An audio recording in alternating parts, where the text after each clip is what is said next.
How many of you have struggled with self-esteem and tried following these different guides which tell you how to think positively, how to change your life, how to change your attitude and do this and that, but in the long run didn't change anything at all? If the foundation is very shaky, then it's going to be very difficult to build a solid and healthy self-esteem. My name is Joanna and I'm the founder of Mind Mastery Project and the Illuminate Me course. I'm also a life coach and I guide people towards self-actualization. In this video, I'm going to show you how to build a solid self-esteem, which will help you to face different problems in your life, changing circumstances, and help you to achieve whatever you want to achieve.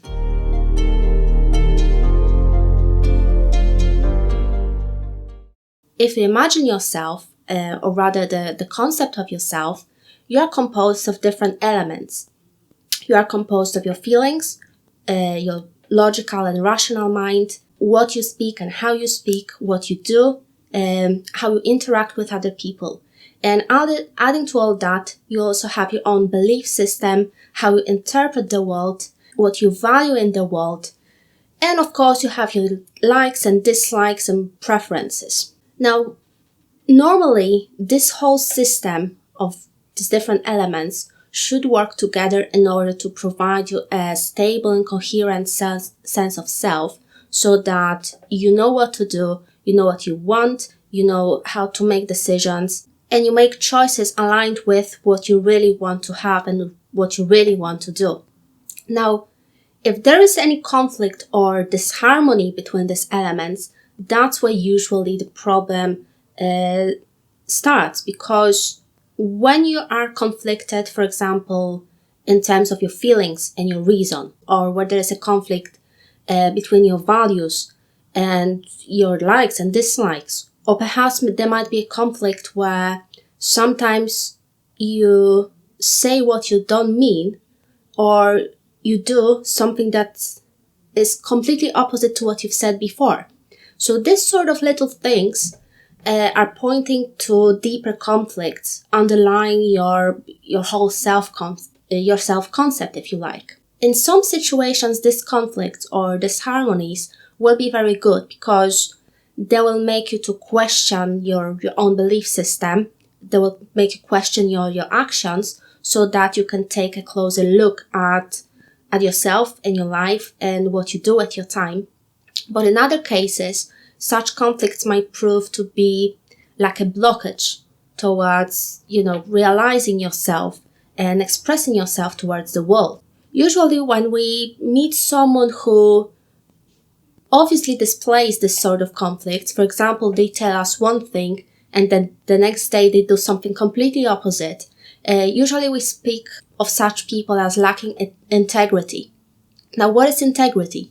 Integrity is precisely the harmony between all components that contribute to your self-perception and who you are as a person, who you express yourself as a person.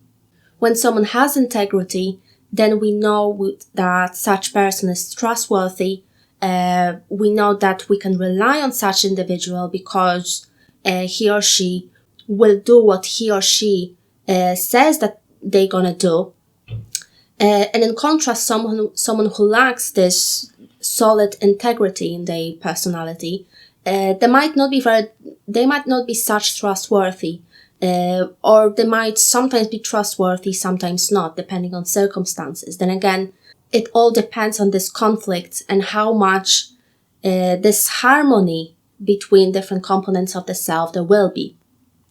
Now, I don't say that each person who lacks integrity or struggles with self-esteem is not trustworthy or not reliable, because we could say there is like a spectrum. The more conflicted you are inside you, the more chaotic your internal environment is, the more you will display these behaviors that are not entirely consistent with having integrity. Now, usually all these manuals on how to increase your self-esteem focus on external behaviors. So, taking actions, doing something for yourself, trying to win approval or respect of other people.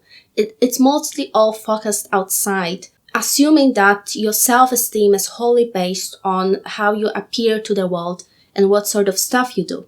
I would imagine that to some extent it is true, and it is very helpful because, for example, if you strive towards doing something good for yourself, then that's going to boost your self-esteem. But as I said on the beginning of the video, if the foundation of the self-esteem is very shaky, then no matter what you do in the external world, eventually, in a case of, for example, facing a problem or difficult circumstances, or even experiencing failure, you're gonna experience this big blow to your self-esteem, and it might be very difficult to climb back to this same level that you've had before, for example. All people experience that, and it all depends on how much we are prepared to deal with this unforeseen circumstances. It all depends on each individual person and what constitutes towards, diminished self-esteem in one situation and then higher self-esteem in different situation. Or perhaps some of you might struggle with a low self-esteem in the first place.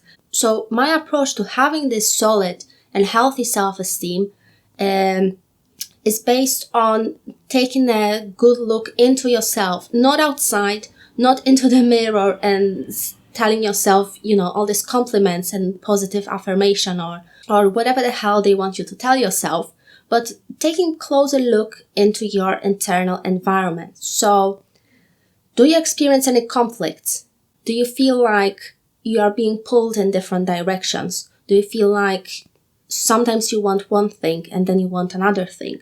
Or perhaps you might be feeling like having conflicted values. You might value one thing, but then you might also value a thing that is contradictory to it. Taking this inventory will also help you to take a look at your own skills, your own strengths, and will help you to acknowledge your weaknesses as well, because we all have these weak spots that we might not be proud of, but they are there and they are worth acknowledging, because then we can work on them in order to become more efficient or more happy. Now, what happens if we find a conflict? For example, what happens if we find out that we like one thing, but our values are in a direct opposition to this thing? So that's obviously would represent a conflict. And how would we resolve such conflict? You can't choose one thing and then regret not choosing the other thing. It's not a very good solution. And in such case, I propose an approach to conflict as described by Carl Jung. He said that the longer we stay with our conflicts, the better solution will come to us, because we are wired in a way that we can't stand cognitive dissonance. It's going to produce symptoms of anxiety, indecision, perhaps, lots of stress. So our mind is wired in a way to seek out a way out of such situation, because obviously it's very stressful and not very healthy for our bodies. So staying with our conflict provides us with an opportunity to find a common ground between two contrasting things. Now, if we manage to join our, for example, conflicting drives and desires with our conflicting values, for example, and our conflicting feelings, then we create a harmony between these three components, for example. So if we manage to connect and find this common ground between different elements of our self-concept, then we will be able to create this harmony, and this in turn will increase our integrity, and this in turn will increase our self-esteem, if that makes sense. Because on the very basic, we will then have a solid foundation, so that when we face difficult circumstances or a so-called blow to our ego, we will be able to drop to this very secure level of, having integral sense of self and self-concept, where we know what we want, how we feel, and so on and on. Now, on the other hand, human beings are very complex creatures. Each of us is most likely full of many different conflicting ideas, conflicting desires and likes and dislikes, which might not make any sense. Like, how could we join, for example, a desire for creating something, for being creative, with a desire for order and having a stable job and stable environment to work? How could you create a bridge between these two ideas if one part of you might desire order and the other part might desire chaos? So this sort of things are essentially creating what you call a human being, and it's perfectly normal to experience this conflict. The problem starts when we can't find a common ground between these two, when we can't find a logical explanation as to how connect these two different drives, different ideas. So that's something to think about.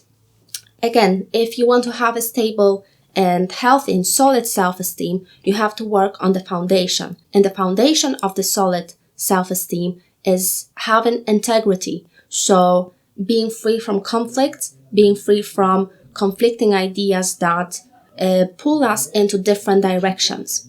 I hope you enjoyed that, and I'll see you in the next video.